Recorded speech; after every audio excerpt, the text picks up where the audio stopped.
Hello நண்பா! நம்ம தளபதி விஜய் அவர்கள வச்சு எடுத்த லியோ படம் வந்து எல்சியூல வந்து ஆட் பண்ணியிருப்பாரு நம்ம லோகேஷ் கனகராஜ் அவர்கள்.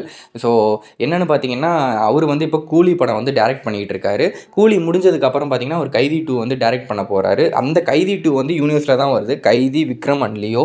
ஸோ அந்த யூனிவர்ஸ்ல வந்து இப்போ நம்ம கமல் சார், விஜய் சார், நம்ம கார்த்திக் சார், சூர்யா சார் எல்லாருமே இருக்காங்க. ஸோ இப்போ அந்த படத்த வந்து மூவ் பண்ணணும்னா, இவங்கள பத்தின ரெஃபரன்ஸ் வச்சு தான் இது பண்ணணும்.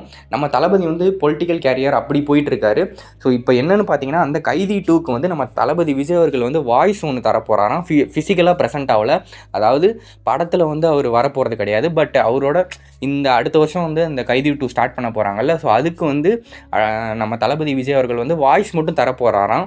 அவரோட வாய்ஸை கொடுத்துட்டு, இப்போ எப்படி நம்ம லியோ படத்தில் வந்து கடைசியில் கமல்ஹாசன் சார் வந்து ஒரு வாய்ஸ் தருவார்ல, அந்த மாதிரி ஒரு வாய்ஸ் மட்டும் தளபதி விஜய் அவர்கள் வந்து அந்த எல்சியூவில் வந்து கைதி 2 எல்சியூவில் வருதில்ல. ஸோ அதனால் அவரோட வாய்ஸை மட்டும் கொடுத்து ஒரு ரெஃபரன்ஸ் வந்து ஒன்று க்ரியேட் பண்ணி அப்படி தான் அந்த படத்தையே மூவ் பண்ணணும். ஏன்னா லியோவும் எல்சியூவில் வரதுனால. ஸோ அவரோட வாய்ஸை கொடுத்துட்டு அந்த கைதி 2வில் வந்து அவர் வந்து இருக்க போகிறாரு. ஃபிசிக்கலாக ப்ரெசென்ட் ஆகல. அதாவது அவர் நடிக்க போகிறது கிடையாது. பட் டப்பிங் பண்ணி ஒரு வாய்ஸ் மட்டும் கொடுத்து அந்த கைதி 2வில் வந்து இருக்க போகிறாரு. ஸோ இது வந்து நமக்கெல்லாம் தெரிஞ்ச நியூஸ் தான்.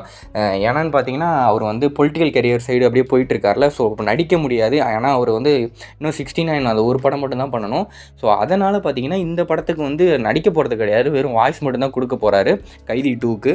ஸோ நம்ம விஜய் அவர்கள் வந்து அடுத்த வருஷத்துலேயே இந்த கைதி 2 ஷூட்டிங் அந்த டைம்லேயே கைதி 2 முடிய போகிற டைம்லேயே இதுக்கு வந்து டப்பிங் ஒன்று அவரோட வாய்ஸை கொடுத்து நம்ம எல்சியூவில் அவரோட ரெஃபரன்ஸ் லியோ எப்படி என்ன ஆனார் அப்படின்ற இதை வந்து லோகேஷ் கனகராஜ் அவர்கள் வந்து காட்ட போகிறாரு. ஸோ இது வந்து நம்ம ஆல்மோஸ்ட் எல்லா சோஷியல் மீடியாலையும் இது வந்து நேற்றுலேருந்து சீரியஸாக போட்டுக்கிட்டு இருந்தாங்க. நம்ம விஜய் அவர்கள் வந்து எல்சியூவில் இப்படி ஒரு ரெஃபரன்ஸ் வச்சு அவரோட கேரக்டரை மூவ் பண்ண போகிறாங்க அப்படின்னு சொல்லியிருந்தாங்க.